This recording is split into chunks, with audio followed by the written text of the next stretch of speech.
Alright, you guys, so now we're actually going to get started with coding our strategy. So to get started, we're going to be doing this again in Quant Connect. We're going to be going through the Algorithm Lab tab, right? And so once you get into the Algorithm Lab, you're about ready to get started trading. You can go ahead and click get started coding. You can go ahead and click create new algorithm, and that should take you to the screen that we're seeing here, right? With, as we can see, we're able to start coding our strategy, right? So let's get started coding now. So the first thing we're going to do is we're actually going to pass in what's called pass. And that's essentially just so we don't get any errors as we're trying to code, and we have deleted everything under the onData function. So now that we've deleted everything under the onData function, we're going to start with initializing everything. And the first thing that we want to initialize is our brokerage model. Now we're going to actually put in a brokerage name of Awanda here, just so we can get some, we could see how it is in terms of back testing against a real brokerage. So first thing is we're going to say we want to use the brokerage model helper method, and then we'll also use tell it that we want the account type of margin. So once we have that, we'll go ahead and set up the security, and we'll initialize that. So nice part is what we'll do is we'll pass it into a variable called self.security, and then once we have that, we'll add in the actual security that we want to trade. So we'll see here that actually when we put EURUSD as just just kind of it's common, like I do that. I just think EURUSD when I think Forex trading all of a sudden. So put that in at first, but we'll come back, we'll change that to pound Aussie. And so then, we pass through the self.security variable, right? And then after we do that, we're going to want to actually set up our minute EMAs, right?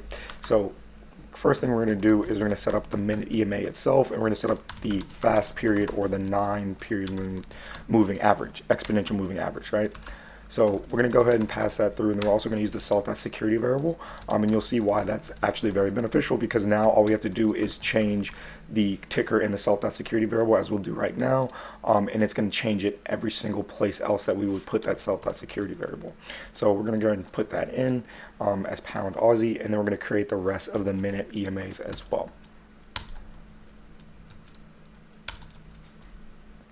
So now we just copy it down, we just change the periods, as that's what we're changing here. So the first thing we tell, the first argument we give is what security we want to be trading it on, in terms of the minute EMA, what security do we want that on.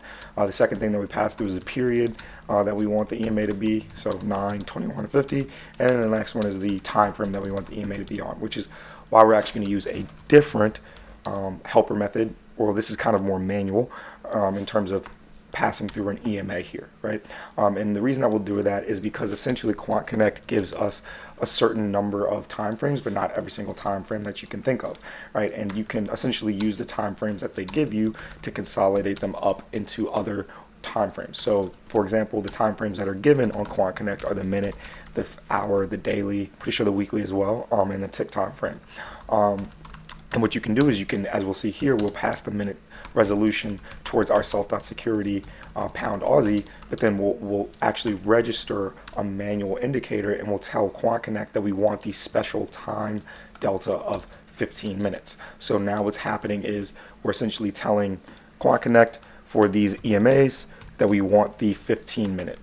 We want them on the 15-minute instead of on resolution.minute, right? And obviously, again, like I said, we're not going to be able to just pass through resolution.15-minute, as Quant Connect doesn't have that. Now, we do have hours, so we don't have to use the registering of the indicator here. And it's just easier to use this automatic helper method just because it's, like I said, it's automatic. It automatically updates each time that essentially you call it in terms of using its current value. So that's why it's easier to just use it when you don't have to pass through a special time frame. But like I said, we'll use it for the 15-minute, and then we'll also have to use it for the 4-hour, as we'll see here.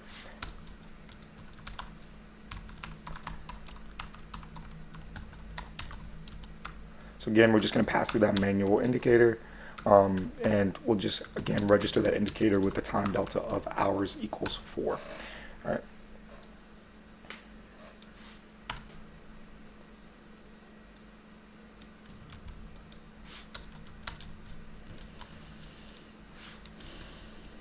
As you can see here as well, and we'll come back to this also, is one thing I forgot to change. I was changing it pretty much in certain areas, but not everywhere. But there are certain EMAs where we can see only, like essentially we'll see that I have it passed as fast, and it needs to be changed to actually medium and slow. And so we'll make that change before we start back testing as well, and that change will definitely be reflected and the code itself that you should be able to download at the end of the course, right?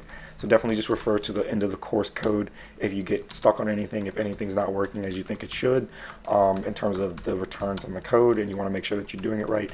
Definitely just use the end of the code, end of the course code documentation as your source of truth there.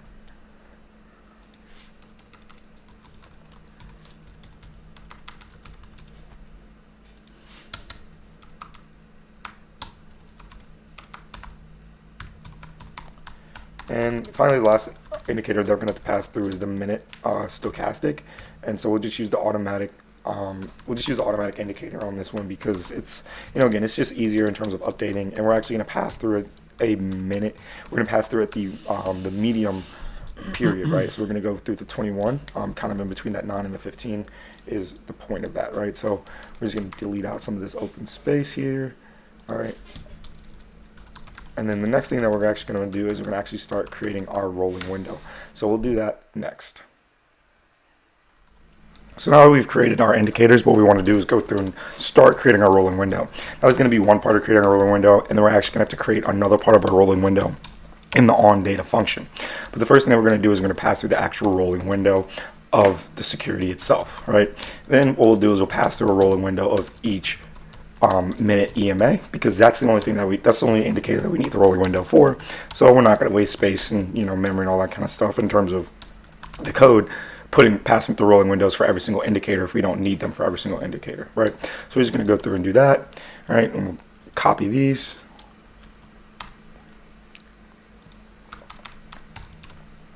All right, and just update these for slow and medium as well, right? And then what we have to actually pass through as well is we actually have to update the indicators, right? And what are we going to update the indicators with? Well, we're going to update it with the rolling window, right? And we're going to actually update everything. We're actually, just need to update our indicators, right? So we're going to pass that through, and then we're also going to pass through a function to actually update our indicators. So essentially that plus equals function, that plus equal sign that you see right there in terms of self.minutefast ema.updated plus equals self.minutefast ema update is essentially just think of it as iterating through. And when you think about iteration, just think about it adding and iterating that thing to the right, to the minute EMA, right? So that's what we're doing here. And so again, we're going to pass through we're going to create the actual function of minute EMA update, right? Or minute fast EMA update, minute slow EMA update, and the minute medium EMA update, right? And we're going to update our rolling windows with the updated, right? With essentially like updated data, right? And that's all we're doing here with this function, right? So.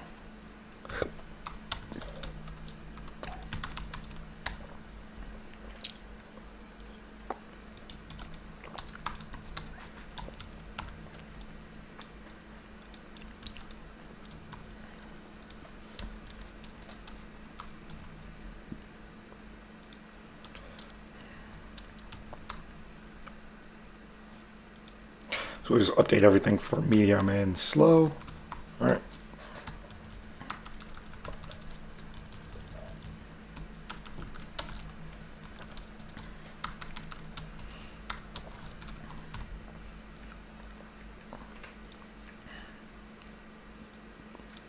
So now that we have that, what we actually want to do is we actually want to add data to our rolling window. And what do we want to add the data of? Obviously, we want to add the data of our security.